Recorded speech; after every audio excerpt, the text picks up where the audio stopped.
On Truth-Telling. A demonstration of the inseparability of truth from the telling of it. By Michael E. Hunter.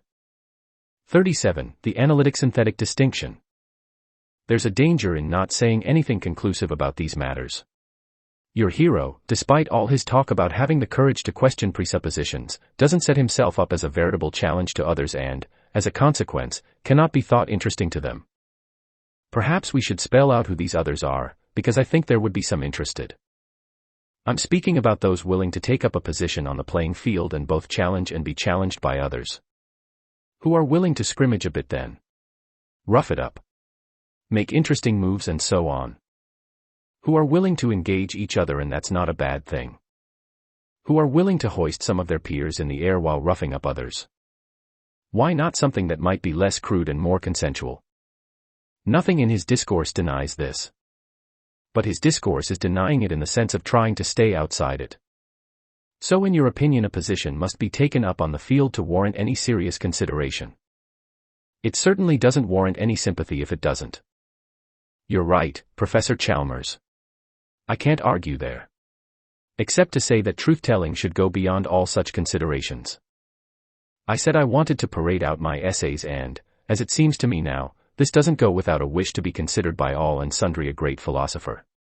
It is the illusion that comes from working things out on one's own, from not having to confront other works and egos on a regular and hard-hitting basis.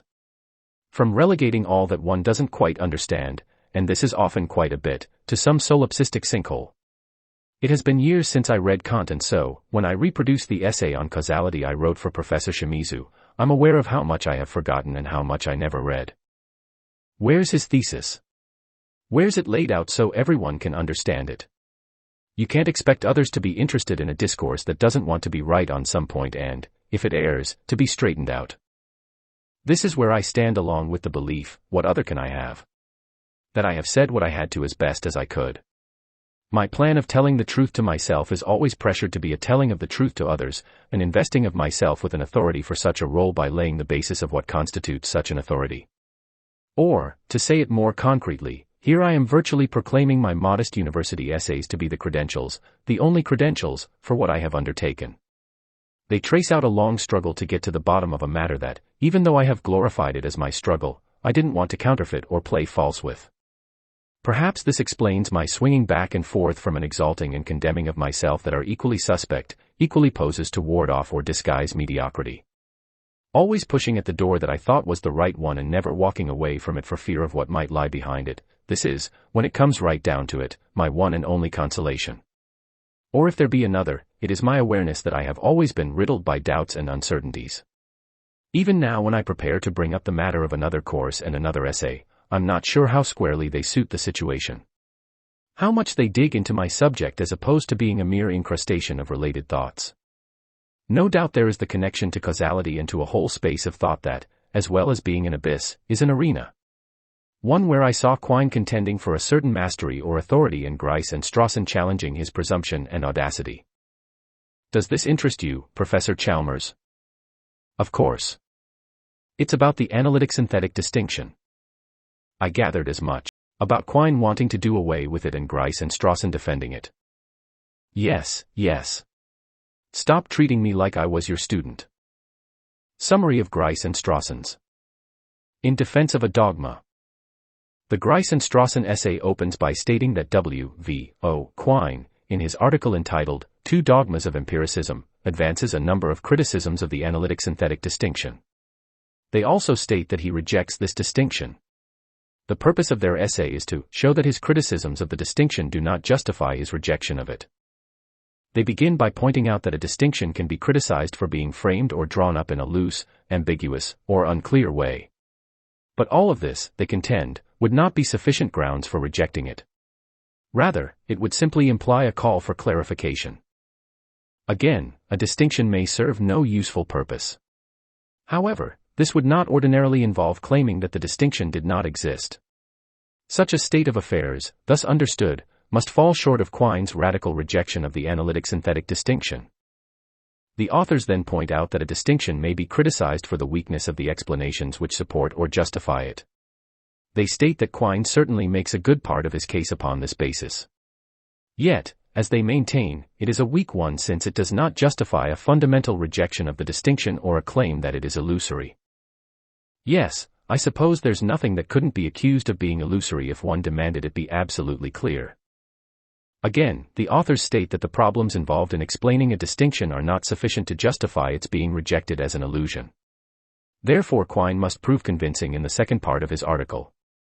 This second part briefly outlines a doctrine of knowledge and truth, i.e., his celebrated view of all knowledge and knowledge-seeking as being a thorough, comprehensive, and continuous process of observing, experimenting, and theorizing, which Quine claims is incompatible with the analytic-synthetic distinction. The authors note a strong, historical, presumption in favor of the distinction's existence. The philosophical tradition, they point out, has maintained this distinction with no small degree of confidence. Moreover, the distinction functions well and has a practical use in the present determination of contrasting statements of a certain kind. In other words, the authors stress the ridiculity of Quine's attack. It is not merely a superficial grievance with respect to the use of the particular terms, analytic and synthetic.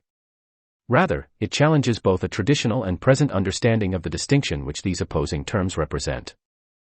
The authors then hold up for consideration the possibility that Quine's attack is not as extreme as it appears. Rather than holding the position that the terms analytic and synthetic mark no distinction whatsoever, his meaning might very well be simply that this distinction has been misunderstood, i.e., that its real nature has not been recognized. The authors then state that the second way of understanding Quine's attack admits a way of responding to it. The point they are most concerned to make is that a distinction consistently made in practice can still be one even if it is in fact misconceived. In other words, a distinction made on the basis of differing appearances renders an account of this differing factor even though the account in question is based on some mistaken assumptions. The authors claim that, if the above way of understanding Quine's attack on the analytic-synthetic distinction is the right one, then he must do more than show that certain explanations of a term do not measure up to certain requirements of adequacy and philosophical clarification. He must employ entirely different arguments, in other words, in order to put into serious question the traditional understanding. However, the authors nonetheless take time to weigh the adequacy of Quine's case as it itself is a question of adequacy in philosophical clarification. They state that the traditional presumption which favors the use of the analytic-synthetic distinction rests not only on a theoretical or philosophical basis, but also on a primary or popular understanding. This comes through with such expressions as, means the same as and, does not mean the same as. The criticism they now put forward follows by virtue of the fact that Quine allows that the analytic-synthetic distinction can be formally explained in terms of what he calls cognitive synonymy. However, given that he claims that the notion of cognitive synonymy is just as unclear as that of analyticity, it would appear that, as the authors contend, he is equally committed to pronouncing that the former is illusory or nonsensical. The authors then hold that Quine's position runs into difficulty since it ultimately denies meaning to the ordinary distinctions and explanations surrounding the word meaning itself. The authors call this a philosopher's paradox and claim that it results from declaring a notion illusory merely because it falls short of some perhaps inappropriate standard of clarifiability. We have to get along with a certain amount of indeterminateness in our thinking because this thinking itself is determined in ways hidden from us. But let's not forget we always have a chance to shine a light on this. The authors reiterate that there is a strong presumption in favor of the analytic-synthetic distinction which rests on both philosophical and ordinary usage. They also state that this presumption is not in the least shaken by the fact, if it is a fact, that the distinction in question has not been, in some sense, adequately clarified. They then set their sights on trying to determine what Quine precisely means by adequate clarification. The authors summarize Quine's position as follows. He speaks in his article of a certain circle or family of expressions, of which analytic is one, whose various members can be explained in terms of one another but in no other way.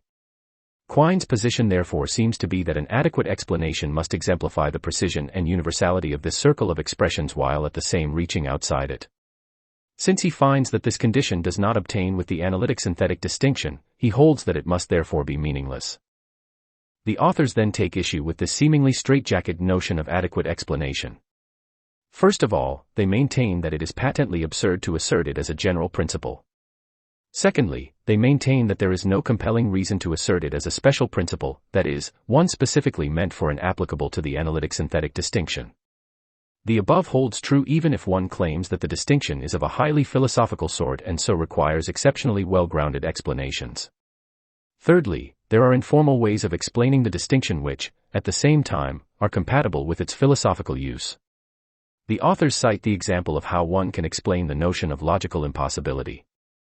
That is, an explanation of it can be based on a primary or informal distinction between something not understood and something not believed. Something not understood correlates with the notion of logical impossibility, whereas something not believed correlates with the notion of causal or natural impossibility. We can't understand a triangle with 4 angles, that's pretty clear. But how about a triangle giving birth to a 4th angle? What kind of triangle, pray tell, would that be? Well, not a geometrician's but maybe a marine biologist's. But then you're changing the normal reference. So it's only a logical impossibility with a normal reference. I would say so. And so what happens if the normal reference changes? If it becomes the marine biologists instead of the geometricians? Then the logical impossibility would apply to the word that takes its place as referring to the geometricians. So the logical impossibility is provisional and depends on how words are used. Well. So then it's all linguistic. Conceptual and linguistic. Meaning. That meaning is out there in some sense. But we don't know in what sense or where. If words can change their meanings, then the logically impossible is dependent on the causally or naturally possible, such that the logically impossible could become its opposite. But that's only wordplay. So you think the 3-angled triangle remains no matter what? I'm happy to have it so. The authors point out that, with respect to their example of an informal way of explaining the distinction, it does appear that one of the 2 conditions which Quine seems to require of a satisfactory explanation is met. That is, such an explanation breaks out of the circle of interdefinable expressions such as self-contradictory, synonymous, necessary, semantic rule, and the like. The distinction between belief and understanding, although itself in need of clarification, is one which they, as they claim, is entirely reasonable and valid. I'm happy to have this distinction between belief and understanding. There follows in the Grice and Strawson article a critique of 2 points made by Quine, the intent of which, that is, the intent of these points, is undoubtedly to weaken the case for the analytic-synthetic distinction. The first involves Quine's claim that the explanation of synonymy by means of definition is bogus.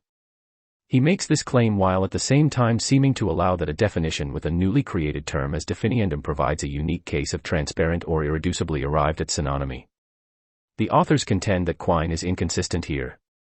They point out that such a definition no less than others must refer to a prior understanding and practice vis-a-vis the notion of synonymy.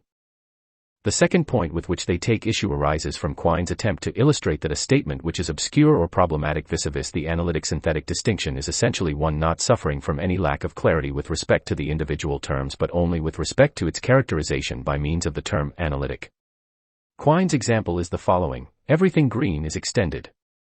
The authors note that it would be better to state that it is the relationship between the individual terms which is at the heart of whatever obscurity or problem exists. Presumably a clarification of this relationship would therefore entail a clarification of its analytic character. The last part of the Grice and Strawson article deals with what they call Quine's positive theory. This theory in brief is concerned with the relationship between the experience of things and statements which assert knowledge and understanding. Specifically, the authors take issue with 2 important points Quine makes. The first, arguing as it does for a continuity between observation statements and theoretical ones, ends up denying the very basis on which analytic statements have been traditionally distinguished from synthetic ones. That is, it denies that there are statements immune to revision in light of experience, that is, new observational developments.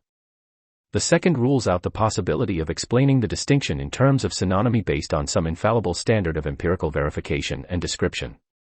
Quine's claim here is essentially that the truth or falsity of one statement is inextricably bound up with the truth or falsity of others. In short, they are part of an immense conceptual web with theory concentrated more at the center and observation and experiment occupying the outer areas. The authors argue that both claims, while having some merit, do not undermine the analytic-synthetic distinction insofar as expressions may always be conceptually revised. In the first case, they argue that, while changing conceptual schemes may upset and reverse the classification of certain analytic and synthetic statements, the act of so classifying them is nonetheless both relevant and meaningful in any one particular conceptual scheme. In the second case, they argue for a simple accommodation by which the explanation of analyticity in terms of a synonymy which is grounded on empirical confirmation or disconfirmation embraces its essentially relative character by acknowledging its connection with certain assumptions about the truth values of other statements. They seem here to be more in line with Quine than they might like to be. The authors conclude the above argument by stating that cases in which the analytic-synthetic distinction is problematic do not entail the non-existence of statements which are clearly classifiable in one or other of these ways, and of statements or hesitation over which has different sources, such as the possibility of alternative interpretation of the linguistic forms in which they are expressed. The meaning of the distinction is caught up in its practicality, but from Quine's standpoint this is not the case. With his extension of the theoretical to everything under the sun, Quine can't see the usefulness of these statements, whereas Grice and Strawson, being less skeptical about the ontological status of the world, take the more traditional view that the distinction has already proven itself. Finally, the authors conclude their article by characterizing it as a rejection of Quine's two-part argument.